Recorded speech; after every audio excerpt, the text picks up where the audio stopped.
Olá, meus amigos, meu nome é Jimmy Daglish, eu sou advogado criminalista e estamos aqui para tratar de assuntos relacionados ao direito penal, ao processo penal e à advocacia criminal.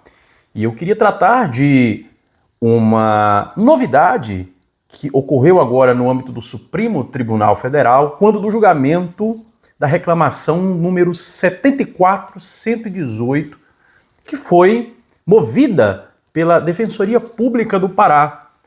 Um caso bastante interessante.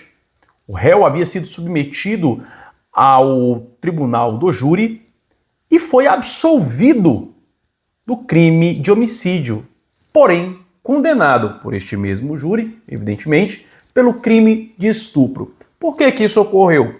Porque quando do julgamento dos crimes contra a vida consumados ou tentados pelo tribunal do júri, os crimes que lhes são conexos vão também a julgamento. Neste caso, o crime de estupro era um crime conexo ao de homicídio. Mas os jurados, ao avaliarem o caso após a exposição das provas, disseram: não vejo por que condenar, tem de absolver pelo homicídio, mas tem de condenar pelo estupro. Sendo assim, o Supremo Tribunal Federal foi instado a se pronunciar para responder a seguinte pergunta: o cumprimento imediato da pena, que vocês estão entendendo que deve haver nos casos agora do júri, independentemente da pena, após a condenação pelo tribunal do júri, deve ocorrer também para os crimes conexos, mesmo quando pelo crime principal o réu é absolvido? O Supremo Tribunal Federal respondeu que sim, nestes casos, vale a regra do cumprimento imediato da pena para os crimes conexos julgados pelo tribunal do júri, ainda que o réu seja absolvido pelo crime principal. Bem, na minha opinião, isso é mais uma das inúmeras problemáticas trazidas por esta compreensão a respeito do tribunal do júri, a respeito do cumprimento da pena quando da condenação pelo tribunal do júri, que está em dissonância com a compreensão do STF em relação ao cumprimento da pena em outros casos, em outros crimes, para os quais este mesmo STF exige o trânsito em julgado.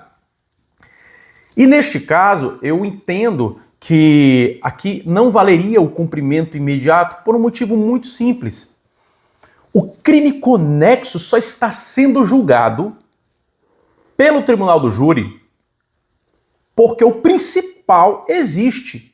E é a existência do crime principal que atrai a competência do tribunal do júri. É dizer, a competência constitucional do tribunal do júri, ela é estabelecida em razão da matéria, em razão de se estar julgando ali um crime tentado ou consumado contra a vida. Não houvesse esse crime, não ocorrendo esse crime, a competência do Supremo Tribunal, aliás, a competência do Tribunal do Júri, ela é afastada, ela é excluída, ela não existe.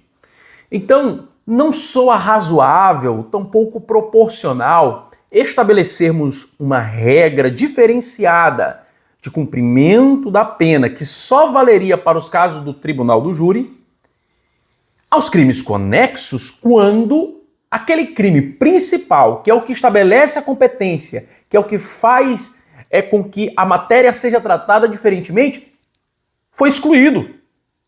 Se o crime principal foi excluído em razão de ter sido absolvido o réu, a meu sentir, mesmo tendo o jurado de se pronunciar sobre o crime conexo, não poderia valer essa matéria.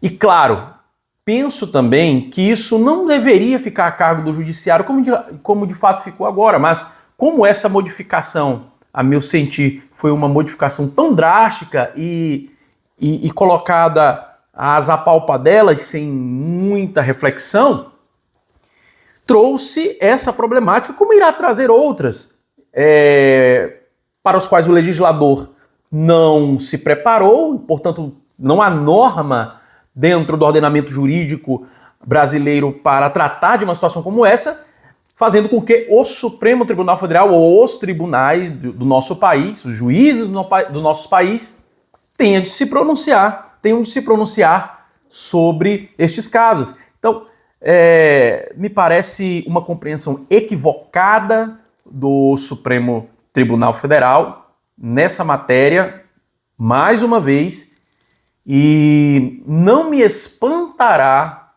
outras compreensões ou outra compreensão equivocada em algum outro caso que o Supremo venha a